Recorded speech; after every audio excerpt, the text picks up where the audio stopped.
شریف کے اندر موجود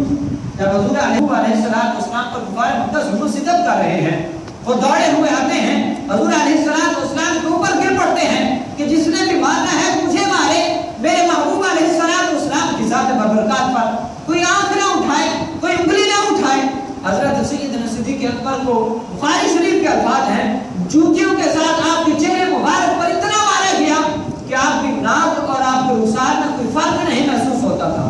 اتنا آپ کا چہرہ مبارک سوج گیا۔ اور اس کے بعد کی جو کیفیت ہوئی، آپ کو گھر لے جایا گیا، آپ بے ہوش ہو کر گر پڑے وہاں پر۔ جب آپ کی آنکھ کھلی، آج ہم اپنا بھی ذرا ایک انالیسس لیں، جیسا نہیں کہ ہماری کیا صورتحال ہوتی ہے جب کوئی آدمی بیمار ہو جائے، کسی تکلیف میں مبتلا ہو جائے، تو جب وہ اس کی آنکھ کھلتی ہے تو آہو بکا کرتا ہے سب سے پہلے، اور اس کے اوپر جو اس کے لواحقین ہوتے ہیں، ہمارے والدین ہوتے ہیں، بہن بھائی ہو گئے، وہ ہم سے پوچھتے ہیں کہ بھائی کیا حال ہے، بیٹا کیا حال ہے؟ لیکن سیدنا صدیق اکبر رضی اللہ تعالیٰ عنہ پر قربان جاؤں، آنکھ کھلی تو سب سے پہلے پوچھتے ہیں میرے محبوب علیہ السلام کا کیا حال ہے۔ کوئی آہو بکا نہیں کی، کوئی چیخ و پکار نہیں کی، سب سے پہلے جو آپ کی زبان پر لفظ آتا ہے، آپ فرماتے ہیں میرے محبوب کا کیا حال ہے۔ اس کے آگے چلیں، جب ہجرت کا موقع قریب آیا،